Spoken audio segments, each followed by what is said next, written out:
할렐루야. 아멘. 루키 7번째 시간입니다. 하나님은 우리에게 괴로움과 고통을 주는 신인가? 하나님은 우리에게 괴로움과 고통을 주는 신인가? 라는 제목으로 하나님 말씀 증거하겠습니다. 엘리멜렉 가정이 고향 베들레헴을 떠날 때 어떤 모습으로 떠났었는가를 기억하는 이 베들레헴 사람들은 이제 먼 발치에서 겨우 알아볼 수 있게 된 고생으로 찌든 늙은 나오미와 그 나오미의 초췌한 모습과 또 고생으로 찌든 이방 여인을 보면서 충격을 받게 됩니다. 그래서 오늘 본문에 보면 저 사람이 그 나오미냐? 라고 말하는 거예요. 저 사람이 진짜 그 나오미야? 라고 충격적인 고백을 하는 거죠. 아니 어떻게 사람이 저렇게 변할 수 있지? 이제 나오미를 겨우 미루어 짐작하여 겨우 알아본 사람들은 측은함과 그리고 복잡 미묘한 심정을 가지고 저 사람이 그 나오미냐? 라고 말을 하는 거죠. 왜냐하면 베들레헴 사람들은 분명히 기억하거든요. 그렇게 당당하게 베들레헴을 떠났던 그 나오미의 도도한 표정을 베들레헴 사람들은 기억하고 있었기 때문입니다. 그때 당시에 이 베들레헴 사람들은 이 엘리멜렉 가정의 당당한 결단이 부러웠고 그렇게 하지 못하는 자신들이 뭔가 용기도 없고 소신도 없는 그러한 사람들처럼 초라해 보였을 것입니다. 그러나 그 아름다웠던 그 가족을 기억하던 많은 베들레헴 사람들은 전혀 다른 모습으로 돌아온 이들을 한참을 쳐다보지 않을 수 없었습니다. 그래서 오늘 본문에 보면 저 사람이 정말 나오미가 맞나? 하면서 한참을 바라보고 있는 것입니다. 그러면서 누군가 외치죠. 저거 나오미 아니야? 모두의 시선이 나오미와 루세게로 향하게 되자 나오미는 더 견딜 수가 없게 된 것이죠. 야, 저기 나오미다. 저 사람이 나오미야. 라고 외치자 마치 발가 벗겨진 것 같은 비참하고 초췌한 심정이었을 것입니다. 고향을 떠날 때는 성공하고 싶었고 많은 사람들에게 기쁨과 행복한 표정으로 돌아올 것을 기대했지만 그러나 그는 그의 모습은 너무나 초라한 모습이었죠. 저 사람이 바로 나오미다 라고 사람들이 외쳤을 때 아마 발가 벗겨진 것 같은 그런 초췌한 심정이었을 것입니다. 더군다나 나오미는 저거 나오미 아니야? 라고 하는 자신의 이름을 견딜 수 없었던 것입니다. 왜냐하면 이 나오미라고 하는 이름의 뜻은 즐거움, 행복, 기쁨이라는 뜻입니다. 그러니까 사람들이 저 사람 즐거움 아니야? 기쁨 아니야? 행복 아니야? 라고 부르는 거죠. 그거에 감당할 수 없었던 거죠. 왜? 즐거움이라고는 찾아볼 수 없는 어둡고 굳어진 표정, 기쁨이라고는 찾아볼 수 없는 근심과 걱정에 찌든 몰골, 그 모습이 행복은커녕 매우 불행하고 불쌍하게 보였기 때문이죠. 자기가 생각해도 나오미는 전혀 어울리지 않는 거예요. 누가 봐도 이 사람들은 실패한 사람이요 고통과 근심의 사람들임을 아는데 그 나오미를 향해서 저 사람 행복한 사람 아니야? 저 사람 나오미 아니야?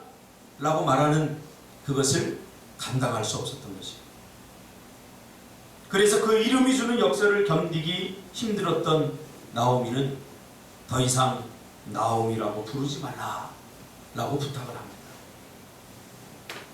자신의 이 초라하고 텅 비어진 이 상황을 설명할 수 있는 것은 자신의 이름을 바꾸는 것밖에 없다고 생각한 나오미는 자신을 더 이상 나오미라고 부르지 마라 이렇게 고백을 합니다. 그리고 뭐라고 부르라고 합니까? 나는 이제 마라다. 마라는 무슨 뜻입니까? 괴롭다, 쓰다. 너희들이 생각하는 그 옛날의 나오미가 아니라는 거예요. 그 행복하고 즐거웠던 기쁨의 나오미가 아니라는 거예요. 이제는 내 인생은 쓴 인생이 되었다. 괴로운 인생이 되었다는 말이죠. 과거에는 나오미라고 하는 이름을 쓰는 것이 자랑스럽고 그리고 자기 자신에게 어떤 기대가 넘쳤습니다. 나오미라고 하는 이름에 걸맞는 그런 행복과 기쁨이 나오미에게 분명히 있었습니다. 그러나 이제는 그 이름의 무게를 감당하기 힘든 만큼 모든 것을 다 잃어버리고 텅 비게 됐고, 그리고 괴로운 인생, 이제는 마라가 더 어울리는 그런 인생이 되었죠. 요즘 여러분 주위에 있는 사람들은 여러분을 어떻게 부르십니까? 참 행복해 보여, 나오미야, 이렇게 부르십니까? 아니면 마라라고 부르십니까? 과거에 우리도 나오미라고 불렀던 사람들이 있지 않습니까? 저 사람 참 믿음 좋은 사람이야, 저 사람 참 열심히 있는 사람이야. 그래서 나오미라고 하는 이름이 자랑스러웠는데, 이제 나오미는 더 이상 감당하기 힘든 이름으로 전락해버린 거죠. 신앙은 성장하는 것이고 성숙해하는 것입니다. 즉 잘하는 것입니다. 그러나 잘하지 못하고 오히려 병들고 나약해진 자신의 신앙을 보면서 많은 그리스도인들은 자신의 인생을 나오미라고 불리는 것보다는 마라라고 부르는 것이 적합하다고 그렇게 생각하고 있습니다. 요즘처럼 많은 그리스도인들을 만나면서 나오미라고 불리기보다는 마라라고 불려야 맞다고 생각하는 많은 사람들을 저는 만나보게 됩니다. 이 분위기, 이것이 고향에 왔을 때 느끼는 낯설고 감당하기 힘든 감정 중에 하나임을 나오미는 이미 알고 있었습니다. 그래서 이전부터 고향 땅에 돌아가고 싶었지만 돌아갈 수 없었던 거예요. 성공한 모습, 멋진 모습을 보여주고 싶고 나오미에 걸맞는 모습을 보여주고 싶었는데 모든 것을 다 잃어버리고 텅 비어진 자신의 모습, 이방 땅에 가서 고생하며 그 찌푸려진 얼굴, 굳어진 얼굴을 가지고 고향 땅에 설 수 있는 용기가 없었던 거죠. 번번이 나오미가 고향으로 돌아가고 싶었지만 번번이 그의 발목을 잡은 것이 바로 예상했던 장면이 바로 이 장면입니다. 저거 나오미 아니야? 아니 갈 때는 그렇게 멋지게 가더니 돌아올 때는 왜 저렇게 초라해졌어? 하는 이 상황을 감당할 수 없었던 거지. 그래서 많은 그리스도인들은 이런 현실에 직면하는 것이 두려워 고향으로의 귀향을 포기하고 영적으로 떠돌이가 되기도 합니다. 아무튼 이런 상황을 예상하고도 다시 고향으로 돌아온 나오미의 용기에 우리는 박수를 보내야 됩니다. 이거 아무나 할 수 있는 결단이 아닙니다. 그런데 그 다음의 고백을 보면 나오미의 뭔가 석연치 않은, 아직도 풀리지 않은 나오미의 아주 복잡한 마음을 우리가 읽어낼 수 있습니다. 뭐라고 얘기합니까? 나오미가 이렇게 된 것은, 나오미 가문이 이렇게 된 것은 누구 때문이라고 합니까? 전능자 하나님 때문이라고 그렇게 고백합니다. 나오미가 그들에게 이르되 나를 나오미라 부르지 말고 나를 마라라 부르라. 이는 전능자가 나를 심히 괴롭게 하셨습니다. 내가 풍족하게 나갔더니 여호와께서 내게 비어 돌아오게 하셨느니라. 여호와께서 나를 징벌하셨고 전능자가 나를 괴롭게 하셨거늘 너희가 어찌 나를 나오미라 부르느냐. 자신이 이렇게 된 것은 전능자 하나님 때문이라고 고백합니다. 전능자가 나를 심히 괴롭게 하셨습니다 라고 본문에 말합니다. 너희들이 보는 바와 같이 내가 이렇게 초라해지고 형편없이 된 것은 바로 전능자 때문이다. 조금 더 부드럽게 표현하면 하나님은 전능하시지만 나는 괴롭다. 그런 말이죠. 하나님이 전능하셔서 내가 괴롭게 된 것이다. 그 말이에요. 사실상 이것은 하나님을 향한 나오미의 작은 항의입니다. 바꾸어 말하면 하나님이 전능하지 않았다면 내가 이렇게까지 되지 않았을 것이다. 하나님이 전능하기 때문에 내가 이렇게 됐다. 뭔가 아이러니하죠. 우리는 늘 전능하신 하나님을 찬양하면서 전능하신 하나님을 향해서 감사하지 않습니까? 하나님이 전능하기 때문에 참 우리가 다행이다. 하나님은 전지전능하시기 때문에 우리의 기도도 응답해 주신다. 하나님의 전능함을 우리가 찬양하고 있지만 오늘 나오미의 이 스토리를 가만히 묵상해 보면 하나님의 전능하심이 과연 우리의 찬양거리가 되는가 하는 것을 우리가 깊이 묵상해 볼 필요가 있습니다. 왜? 나오미는 오늘 자신이 이렇게 된 것이 하나님의 전능 때문이라고 말합니다. 우리는 늘 전능하신 하나님을 찬양하면서 하나님이 전능하신 것이 우리에게 복인 것처럼 기도하고 고백하지만 과연 하나님이 전능하다는 것이 우리에게 늘 기쁨과 행복과 즐거움만을 줄까요? 하나님이 전능하시기 때문에 때로는 곤란을 겪지 않습니까? 여호수아 7장에는 여호와 하나님이 전능하시기 때문에 곤란을 겪는 한 사람이 소개되고 있습니다. 그는 여리고성 전투가 끝난 다음에 엄청난 전쟁 전리품이 생긴 것에 흥분하기 시작합니다. 그래서 이렇게 많은 것 중에 뭐 작은 것 내가 좀 갖는다고 큰 문제가 될 수 있겠는가 이렇게 생각을 합니다. 그래서 그동안 입고 싶었지만 입지 못했던 신할산의 아름다운 외투 한 벌것, 그리고 가지고 싶었던 내 가족을 위해서 뭔가 해주고 싶었던 최소한의 돈 은 20세기를 몰래 취합니다. 그리고 아무도 보는 사람이 없었기에 그것을 은밀한 자기의 장막 밑에다가 숨겨놓습니다. 여호수아가 분명히 이야기했습니다. 이 전쟁에서 하나님은 분명히 전리품을 갖는 것을 원하지 않으셨다. 그러니 이 모든 전리품들은 다 불태워버려야 된다. 이 전리품을 절대 가져서는 안 된다.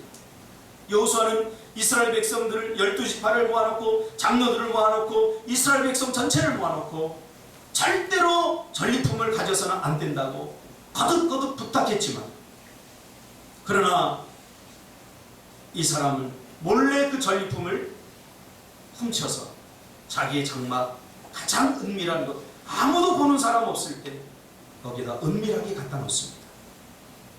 아무도 보는 사람이 없었기에 시간이 흐른 뒤에 그것을 꺼내어 가족들을 기쁘게 하고 또 그 옷을 입으면서 자랑하고 싶었던 거죠. 하나님의 언약이 한 사람의 탐심에 무너지는 순간. 근데 문제가 생깁니다. 무엇이 문제입니까? 하나님이 전능하다는 것이 문제입니다. 모든 사람은 다 속일 수 있었지만 하나님은 분명하게 그것을 보았거든요. 왜? 하나님은 전능하시기 때문에, 하나님은 전지하시기 때문에 모든 사람을 다 속일 수 있었지만 하나님을 속일 수는 없었기 때문에, 하나님이 전능하시다는 것 때문에 우리는 이렇게 종종 곤란을 겪습니다. 다른 사람들의 눈은 다 속였는데 하나님은 전능하셔서 그것을 보셨다는 것입니다. 그래서 이 아간의 일을 전지 알았다는 거죠. 모든 것을 아시는 하나님께서. 자, 이때가 가장 중요합니다. 이때 우리는 정말 하나님은 전능하셔서 속일 수가 없는 분이야, 그러면서 돌이키고 회개하면서 다시는 그러지 않겠습니다 하고 하나님 앞에 회개하면 될 일입니다. 이게 큰 문제가 아닙니다. 그러나 아간은 이미 그 단계를 지나쳐 버렸습니다. 하나님이 전능하시다는 사실을 인정하고 싶지 않은 것입니다. 그렇게 하지 않았어요. 아간은 끝까지 전능자와 게임을 합니다. 아니야, 하나님이 아실 리가 없어. 이것은 무슨 말이야? 하나님은 전능하지 않아. 아간은 지금 속으로 하나님을 부인하고 있는 거예요. 아무도 보는 사람이 없었는데 어떻게 하나님이 알겠어? 그러면서 끝까지 하나님과 줄다리기를 합니다. 여호수아가 하나님의 성령의 인도함을 따라 12지파를 다 나오게 합니다. 12지파가 다 나옵니다. 제비를 뽑습니다. 그러니까 유다지파가 뽑혔어요. 이때도 아직 늦지 않은 거예요. 하나님은 우리가 죄에 짓기 때문에 우리를 벌하시는 게 절대 아닙니다. 우리는 다 죄를 지을 수밖에 없는 인생들이에요. 이건 당연한 사실이에요. 왜? 하나님께서 우리를 구원하신 것은 죄를 짓지 않는 수준의 사람으로 구원하신 것이 아니라 죄를 지어도 그것을 우리가 해결할 수 없기 때문에 그 죄를 해결할 수 있는, 용서받을 수 있는 사람의 수준으로 우리를 구원하셨기 때문이죠. 그래서 우리가 죄를 지을 때 괜한 자존심 내세우지 말고 미안해, 잘못했어 하고 하나님 앞에 용서를 구하는 것이 우리의 살 길입니다. 그러나 그것에 자존심이 들어가 버리면 이게 쉽게 안 나옵니다. 미안해, 잘못했어, 이게 잘 안 나옵니다. 이게 죄의 무서움입니다. 죄와 우리의 자존심이 결합이 되면 그것이 바로 하나님이 되는 거예요. 누구도 터치할 수 없어요. 유다 족속이 뽑혔어요. 에이, 설마 아무도 본 사람이 없는데 또 아간은 하나님을 무시합니다. 세라 족속이 뽑혔어요. 제비 뽑혀요. 이쯤 되면 빨리 돌이켜야 되지 않습니까? 하나님이 전능함을 인정하고 하나님 잘못했습니다 해야 되는데, 에이, 설마 세라 족속이 뽑히고 삽디 족속이 뽑혔고 삽디의 아들들이 나오게 했는데도 여전히 아간의 마음은 탐심으로 물들어 있어서 설마 하나님이 이것을 보았을 리가 없습니다. 하나님의 전능하심을 인정하지 않습니다. 드디어 갈미의 아들 아간이 뽑히게 됩니다. 몇 번의 기회를 주신 거예요? 70번씩 7번, 7번씩 70번. 완전수, 완전한 기회를 주셨음에도 아간은 회개하지 않았습니다. 그래서 결국 그는 악을 골짜기에 붙들려 가서 돌에 맞아 죽습니다. 하나님의 전능하십니다. 비슷한 이야기가 성경에 많이 나와요. 사도행전 2장에도 나와요. 아나니아와 삽비라가 밭을 팔아서 하나님 앞에 헌금하기로 합니다. 그럼 팔고 나니까 이게 다 드리기가 아까워요. 그 일부는 싹 감추고 일부만 드립니다. 그럴 수 있습니다. 그렇죠? 뭐 일부만 드렸기 때문에 벌 받은 건 아닙니다. 하나님의 전능하심을 무시한 사건입니다. 나오미 가문의 비극도 사실 어떻게 보면 하나님이 전능하시기 때문에 생긴 일 아닙니까? 하나님의 지나친 또렷한 기억력, 이것 때문에 문제가 생기고, 하나님은 오래전 가나안 땅에 이스라엘 백성들이 들어오기 전에 모세를 통해서 여호수아를 통해서 분명하게 그 땅을 주시면서 이스라엘 백성들에게 책임과 의무를 요구했습니다. 내가 너희에게 이 땅을 주는데 절대로 이 땅을 팔거나 이 땅을 포기하거나 이 땅을 떠나서는 안 된다. 무슨 일이 있어도 이 땅을 너희들이 지켜야 된다. 그렇게 하면서 이 땅을 주신 거예요. 그러기에 이스라엘 백성들은 어떤 순간에도 가나안 땅을 떠나서는 안 되죠. 그 땅이 축복의 땅이고 하나님의 약속이 이루어지는 땅이고 그곳에 머물러야 축복과 은혜를 받을 수 있기 때문이죠. 그 땅을 떠나는 것은, 그 땅을 팔아버리는 것은 약속을 저버리는 것입니다. 은혜를 스스로 거부하는 것입니다. 하나님의 신뢰를 저버리는 행위입니다. 비록 시간이 수백 년 지났지만 하나님은 전능하시기에 또렷하게 이것을 기억하고 있죠. 우리는 너무 자주 잊어버리지 않습니까? 그러나 하나님은 절대로 잊어버리지 않습니다. 절대로 잊어버리지 않습니다.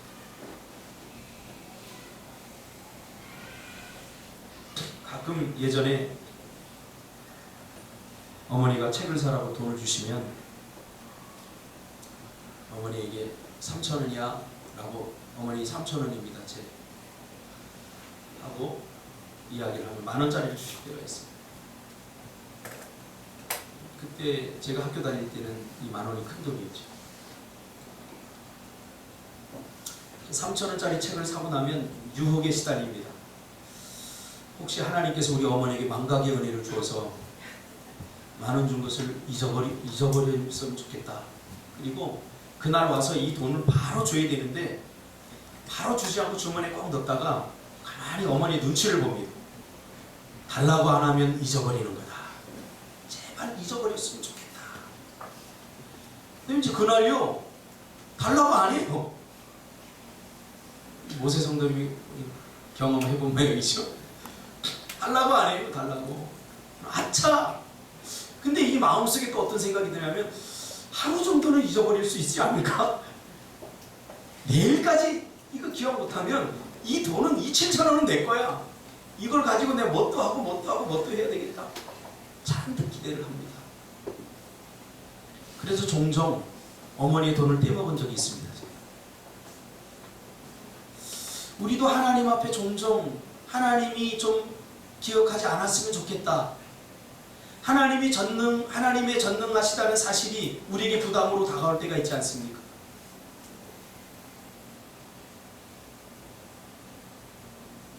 하나님이 전능하기 때문에 내가 이렇게 됐다는 겁니다. 이것은 모든 경험을 통한 진실한 고백입니다. 하나님이 전능하지 않았다면 아마 나오미 가문도 이렇게 모든 것을 다 잃고 겨우 목숨만 부지한 채 돌아오지 않았을 것입니다. 우리는 여기서 나오미가 자발적으로 어떤 신앙적 큰 깨달음으로 고향으로 온 것이 아니라는 것을 미루어 짐작할 수 있습니다. 더 이상 갈 곳이 없는 거죠. 아무리 봐도 이제 마지막 자기 죽음은 고향에서 맞이해야 되겠다. 이러한 어쩔 수 없는 심정으로 다시 고향으로 돌아가는 거죠. 어떤 기대, 다시 시작할 수 있을 것이라는, 내 모든 비워진 것들이 하나님의 은혜로 다시 채워질 것이라고 하는 기대가 없었습니다. 이것을 보면 분명히 알 수 있죠.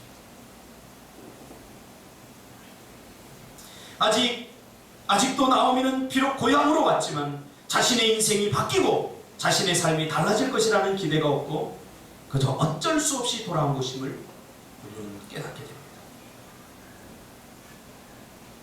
오늘 나오미의 고백에 의하면 하나님은 당신의 백성들을 괴롭게 하시고 텅비게 하시고 징벌하시는 분이 틀림이 없죠. 여러분에게 묻고 싶습니다. 하나님은 과연 우리를 괴롭게 하시고 우리를 텅비게 하시고 우리를 징벌하시는 분이 틀림없습니까? 준석 집사님?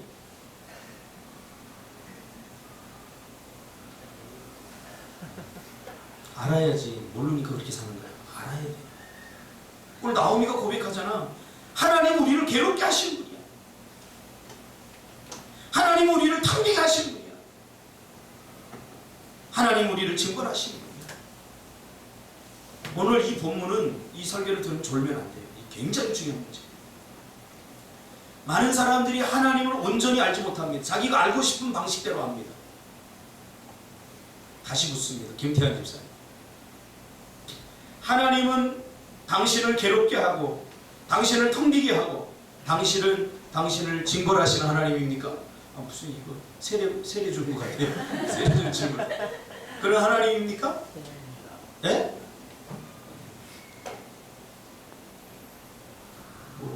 답하고 본인의 마음 중심하고 좀 다르게 노는 것 같은데, 그렇게 생각해 본 적 한 번도 없습니까?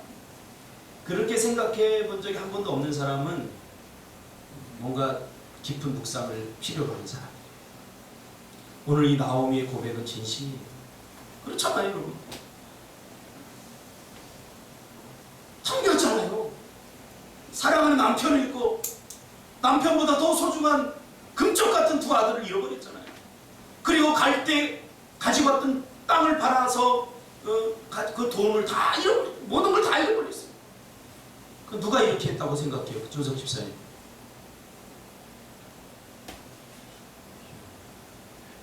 그러니까 네가 그렇게 사는 거예요. 굉장히 중요한 문제예요. 여러분도 한번 이 앞에서 직면해 봐야 돼요. 하나님은 정말 당신의 백성들을 괴롭게 하고 텅비게 하고 징벌하시는 분이신가? 오늘 묻기는 맞다. 맞습니다. 하나님은 우리를 괴롭게 하는 분입니다. 하나님은 우리를 텅비게 하시는 분입니다. 하나님은 우리를 징벌하시는 분입니다. 그러면 왜 하나님이 당신의 백성들을 괴롭게 하고 텅 비게 하고 그리고 징벌하시는 것? 우리가 가지고 있는 헛된 꿈과 기대를 버리게 하기 위해서. 이것이 바로 은혜입니다. 하나님은 전능하시기에 눈 감아주시는 분이 아니라 근본적으로 우리 인생의 문제를 해결해 주시는 분입니다. 그러기에 우리가 잘못된 길을 갈 때, 우리가 죄를 짓고 은밀한 곳에 숨을 때 그 죄를 폭로하시고 때론 채찍을 드시고 텅비게 하시고 괴롭게 하시는 것입니다. 징벌이 없는 자식은 사생아라고 히브리서 12장 5절 이하는 말하고 있습니다. 또 아들들에게 권하는 것 같이 너에게 권면하신 말씀도 이젓도다 일렀으되 내 아들아 주의 징계하심을 경히 여기지 말며 그에게 꾸지람을 받을 때에 낙심하지 말라. 주께서 그 사랑하시는 자를 징계하시고 그 받아들이시는 아들마다 채찍질하심이라 하였으니 너희가 참음은 징계를 받기 위함이라. 하나님이 아들과 같이 너희를 대우하시나니 어찌 아버지가 징계하지 않는 아들이 있으리요. 징계는 다 받는 것이거늘 너희에게 없으면 사생자요 친아들이 아니니라. 하나님이 우리를 괴롭게 안 했으면 좋겠지만, 우리를 텅비게 안 했으면 좋겠지만, 우리를 징계 안 했으면 좋겠지만, 그것은 우리가 꿈꾸는 헛된 꿈입니다. 헛된 기대. 하나님은 분명히 징계하십니다. 징벌하십니다. 텅비게 하십니다. 우리를 괴롭게 하십니다. 히브리서는 이 하나님의 징계가 우리에게 희망이라고 말합니다. 역설적 말이죠. 내가 징벌을 당하고 비어지고 괴로운 것은 하나님의 사랑의 또 다른 표현이다. 나오미는 그의 이름처럼 늘 달콤한 삶을 꿈꿨습니다. 엘리멜렉에게 있어서 신앙과 하나님의 약속과 믿음보다는 늘 즐거움과 행복이 먼저였습니다. 그러다 보니까 결정적인 순간에 선택을 해야 됩니다. 하나님 없는 달콤함, 이거 조심해야 됩니다. 사단은 항상 우리에게 유혹합니다. 하나님 없이도 달콤한 인생 살 수 있다고, 행복한 인생, 기쁨의 인생 살 수 있다고 그렇게 유혹합니다. 우리가 삼손 스토리에서도 우리가 보았듯이 꿀이 나오지 않습니까? 나오지 않습니까? 꿀. 이 꿀이 상징하는 게 뭡니까? 얼마나 달콤합니까? 삼손에게 있어서 꿀은 여자였습니다. 데릴라, 여자. 이 달콤함을 극복하지 못한 거죠. 하나님의 약속보다 하나님의 백성은 하나님의 그 바운데리 안에 거하여야 된다는 이 사실을 잊어버리고 그 바운데리를 건너서 이방 땅으로 넘어가는 순간 달콤한 유혹이 오죠. 그러나 이 엘리멜렉 가문은 베들레헴에 머물면 더 이상 이런 달콤한 삶을 살 수 없다고 생각한 거죠. 삶의 중심에 달콤함을 버려야 됩니다. 예수 믿는 것이 행복한 삶을 위한 것인가? 라고 묻는다면 저는 아니다라고 말하고 싶습니다. 성경이 그렇게 말하는 거죠. 이 달콤한 그리고 행복한 삶은 우리가 하나님의 목적에 분명한 목적 중심의 삶을 살 때 하나님께서 더하여 주시는 보너스지 그 자체가 우리 인생의 목적은 아닙니다.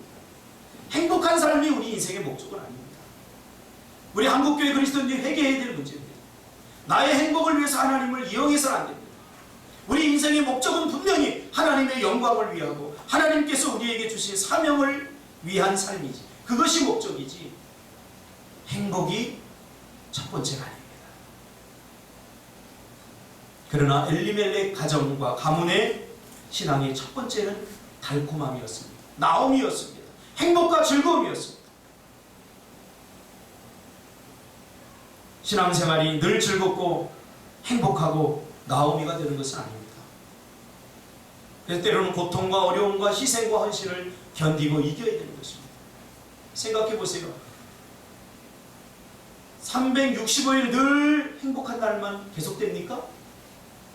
아니에요. 고통은 행복을 더 행복하게 만들어주는 거예요. 늘 행복하기만 하면 행복이 뭔지 몰라요. 고통과 행복이 같이 가야 이 행복의 가치를 깨닫게 되는 거죠. 그래서 늘 행복만을 위해서 기도하는 사람은 이거 문제가 심각하잖아. 늘 문제없는 삶만을 위해서 기도하는 사람은 성경을 다시 읽어야 돼요. 내가 지금 정말 힘들고 고통스러운 이 문제가 해결되면 그 다음부터 내 인생은 행복할 것 같고 더 이상 문제가 없을 것 같습니까? 또 있어요. 또 있어요. 그러기에 이게 헛된 꿈이라는 거예요. 이게 헛된 꿈이라는 거예요. 엘리멜렉 가정이 가지고 있었던 달콤한 인생, 이게 헛된 꿈이라는 거예요. 헛된 기대라는 거예요. 하나님이 축복으로 주시지 않은 땅을 기웃거리지 마세요. 오늘 엘리멜렉 가정은 하나님이 축복으로 주시지 않은 땅에서 행복할 수 있다고 기대를 한 거죠. 여기서부터 잘못된 거예요. 하나님을 떠나서 잘 될 수 있다고, 그곳에도 행복할 수 있다고 믿어버린 거죠. 하나님이 축복으로 주시지 않은 땅을 기웃거리게 되고 하나님이 주시지 않은 약속을 붙들게 된 거죠.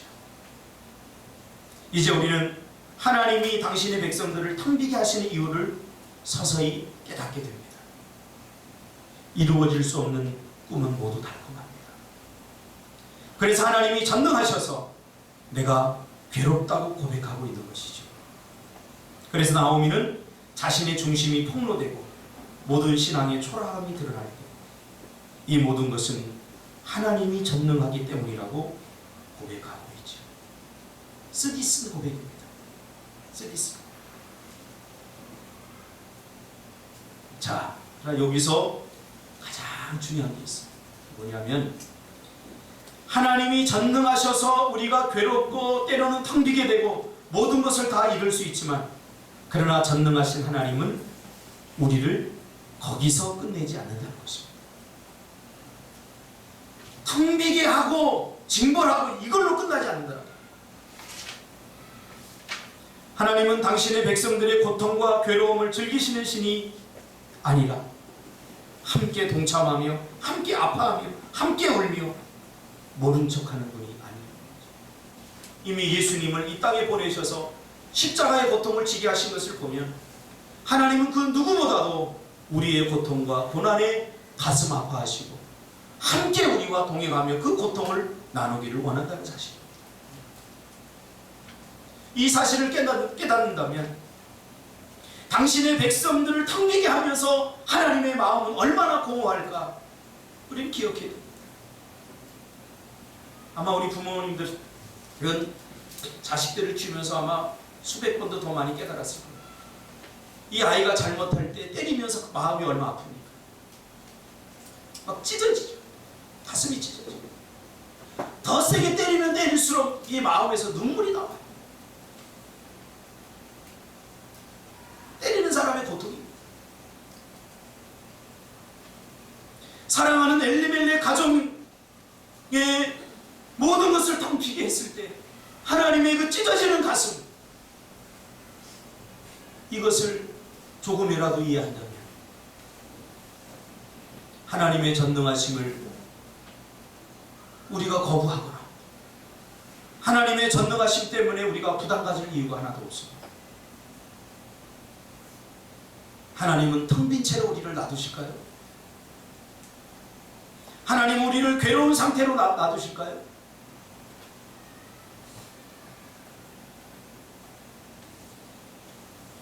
그 다음에 서서히 희망이 싹을 키우기 시작하죠. 하나님의 방법대로 하나님께서 채우시고 지금까지 모든 괴로움을 잊을 만한, 지금까지 모든 고통을 잊을 만한 기쁨으로 바꾸어 주시는 하나님이십니다. 그래서 T.S. 엘리엇이 그런 얘기를 했죠. 인간의 끝에 하나님의 시작이 있다. 끝이라고 생각하는 분들 절대로 좌절하면 안 돼요. 그 순간. 출애굽기 15장에 보면 마라 사건이 나옵니다. 이스라엘 백성들은 홍해의 기적을 체험한 후에 사기가 하늘을 찌를 듯 충전합니다. 그 미리암의 노래를 보면 얼마나 그들이 감동했고 감격했는지 우리가 하나님께 찬양과 영광을 돌리면서 뭐라고 합니까? 하나님은 전능하신 하나님이다 이렇게 찬양합니다. 이게 무슨 의미인지도 몰라요. 이게 무슨 의미인지. 홍해를 가르시고 애굽의 군대를 그 홍해에 수장시키는 걸 보고 하나님은 전능하신 분이다 이렇게 찬양합니다. 이 의미를 몰라요. 이 의미. 잠시 후에 이스라엘 백성들은 물 없는 고통을 겪게 됩니다. 이스라엘 백성들은 홍해를 건너서 수르 광야를 지나가서 3일길이나 지나갔는데 그들은 물을 얻지 못합니다. 불과 3일 전에 하나님은 전능하신 분입니다 막 이렇게 찬양했던 이스라엘 백성들이 3일이 지나도 물이 나오지 않자 이게 뭔가 심각해져. 여러분 같으면 어떻게 돼요? 하나님은 전능하시기 때문에 하나님께 기도하고 하나님이 주시지 않는 것엔 어떤 뜻이 있겠지 하고 인내하고 기다려야 되지 않겠습니까? 근데 뭔가 이스라엘 백성들이 또 낙심하기 시작합니다. 그러던 차에 멀리서 보니까 물이 있어요. 물을 발견하게 됩니다. 여러분 얼마나 기뻤겠습니까? 그러면 그렇지 하나님은 절대로 우리를 목말라 죽이게 할 분은 아니야. 그러면서 얼마나 또 하나님에 대해서 찬양하고 또 기대하고 갔겠습니까? 그들은 한 걸음에 달려가서 그 물을 마시려고 합니다. 그런데 물을 마셨더니 물이 써서 마실 수가 없습니다. 독이 있는 거예요. 이 소금기가 너무 많아서 이 먹으면 죽어요. 그래서 그 물을 사람들이 뭐라고 하냐면 마라라고 합니다. 마라. 오늘 이 나오미가 쓴 표현하고 똑같습니다. 마라라고 합니다. 마라라는 말은 뭐예요? 괴롭다, 쓰다, 애달프다, 고통스럽다. 이스라엘 백성들이 인생의 쓴맛을 본 거죠. 야, 너 한번 인생의 쓴맛 볼래? 쓴맛 볼래? 모든 약은 쓰다고 하지만 정말 쓴 약을 한번 먹어보세요. 얼마나 힘들까. 누구도 인생의 쓴맛을 맛보고 싶지 않죠. 달콤함을 맛보고 살고 싶죠. 자기가 기대하고 원하는 대로 되지 않는 것이죠. 이 물이 단물이었으면 좋겠는데 그러면 자신들도 하나님을 찬양할 수 있고 이 스토리가 얼마나 멋지게 잘 이루어지겠습니까? 저는 하품에도 계속 설교하고 끝날 때까지. 그러나 이들은 낙심했습니다. 왜? 자기가 기대했던 대로의 단물이 나오지 않았기 때문입니다. 사흘 전에 그 기쁨이 아침 안개같이 사라졌습니다. 바로 어제의 그 기대에 찬 소망이 물거품처럼 사라졌습니다. 그들은 지쳤습니다. 그래서 원망이 터져나옵니다. 그 원망이 뭘로 바뀌었습니까? 분노로 바뀝니다. 그래서 하나님은 어떻게 할 수 없습니까? 눈에 보이지 않는 하나님은 어떻게 할 수 없습니까? 모세를 향하여 모세를 죽이려고 달려듭니다. 모세가 황급히 하나님 앞에 엎드려 부르짖어 기도합니다. 하나님은 모세의 기도를 들으시고 한 나무를 지정하여 주시고 모세는 그 나무 가지를 꺾어 물에 던지니 독소가 싹 빠져버리고 마실 수 있는 단물이 됩니다. 하나님은 이런 전능하신 분이에요. 이런 전능하신 분. 그러니까 하나님의 전능하심을 믿어야 됩니다. 어떤 순간에도. 제발 이것을 저는 부탁드리고 싶습니다, 여러분. 어떤 순간에도 하나님의 전능하심을 믿어야 돼요. 내가 기대했던 대로 내 시나리오대로 인생이 되지 않고 모든 것이 되지 않는다고 하나님을 향해서 원망하고 불평하는 것은 최고의 교만입니다.